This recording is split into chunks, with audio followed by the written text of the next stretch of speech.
Hello YouTube. Welcome from my stoep. I'm bringing you another delivery here from my stoep. Nice and warm day today. Bright sunshine. It feels like I need some glasses. But yeah, very nice and very relaxing.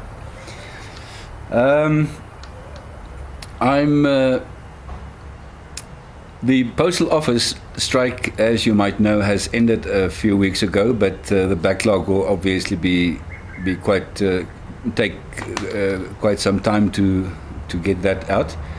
But I've started receiving things. So the pipe that I bought in August, it is a Savinelli Punto de Oro, which I received yesterday. I'm very happy about this one. So yeah, things are beginning to happen. I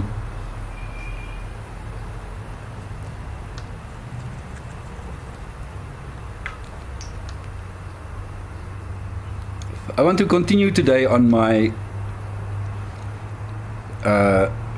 sharing of who I am. I've done the first one way back, and then I've done last week, I think, one. So I thought maybe I must continue and continue to share my interest and what I think about things with you. And due to the last sharing, I have actually met some friends and received very positive comments, which I am very grateful for. So thank you on all of you who commented and noted and even sent me private messages. I appreciate it a lot.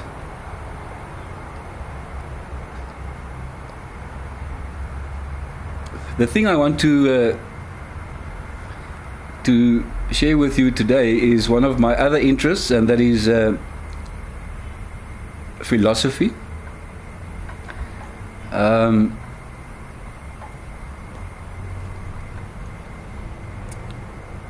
You know about my favorite slogan from the 16th, 15th, 16th, 17th century is Cogito Ergo Sum, which was Descartes' way of it was his conclusion after he was starting to think about the whole theory of existentialism and who he is and what he is doing here and whether he exists or not exists and all that.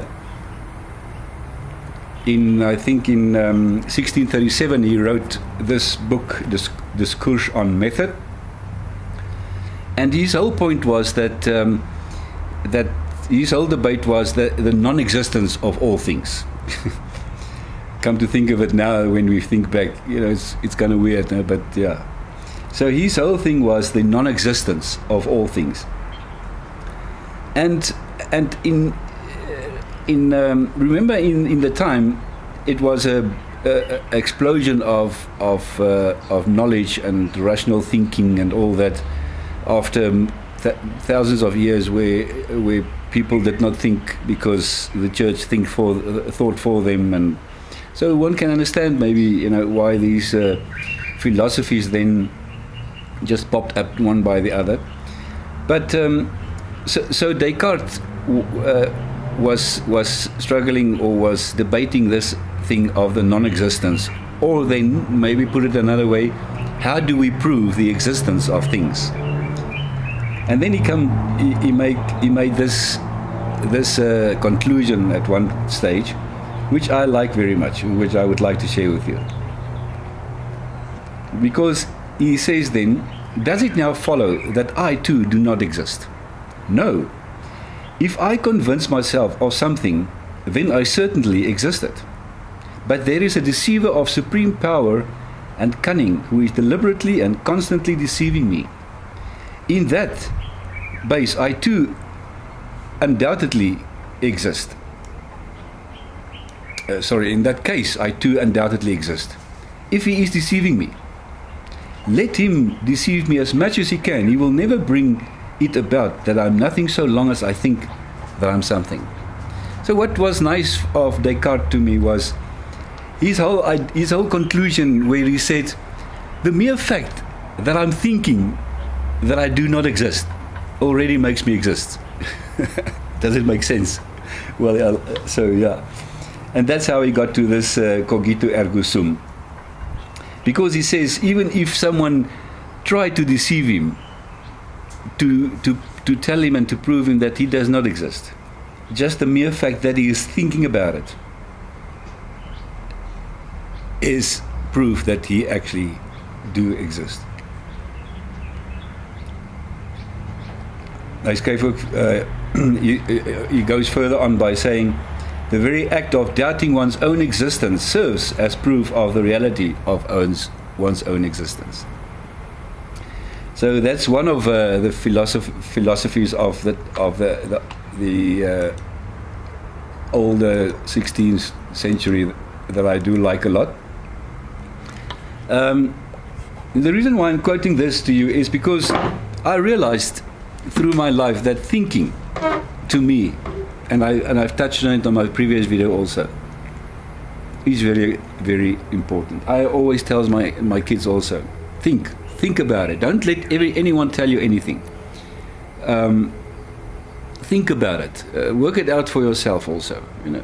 So there's one guy who said that if the mass is moving in one direction, he immediately starts questioning why they're moving in that direction. And that to me is actually also a good thing, because it is so easy that you can deceive yourself that the truth is with the masses. Kierkegaard, a German theologian, wrote, I think it was him, he wrote when he wrote about Matthew's or the whole crucifixion of Jesus Christ, where the Israel people shouted, "Crucify him, crucify him." He makes some very valid statements by saying the masses, in masses, you tend to lose yourself and you tend to lose your thinking capability. How many of those people, when they thought about it privately, individually, would have really come to the same conclusion? And look at strikes, and look at what happened in London a few years ago with the youth, and the rampage that they did going through the streets. It's, if you as individuals sit down and think about it, you'll probably never decide to do things like that. But in a mass, you get excited and you get you start forming part of the mass and you lose yourself. Kierkegaard called it a devilish mass, the tyranny of masses. So that's why I'm a very I feel very strongly about think about things. You know, if you come to the same conclusion, that's cool, that's fine. Then you can carry on with it. But don't let people lead you into something that when you think about it, you wouldn't have done that. That's one of the capacities that we as men has, and which makes a distinction between us and maybe animals. Is that we've got this power of reason, of thinking of things. The same with the Bible. There's many people who can say a lot of things from the Bible, and there's many different opinions from the same one book. People can come to very different opinions. Just look at the differences in churches. So my line will always be read and think. Read about it. Read what is said there. Do some research if necessary. Think about it. Think about the consequences. Think things through before just accepting anything as being the truth without thinking about it. So yeah, that's me, friends. I like to think about things. I like to question things.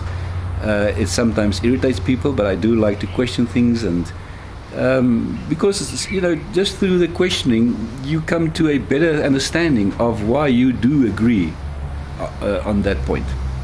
So yeah. Who am I? Number 3, I like thinking, I like questioning, and I do believe it assists us in getting a better understanding of ourselves and the world around us.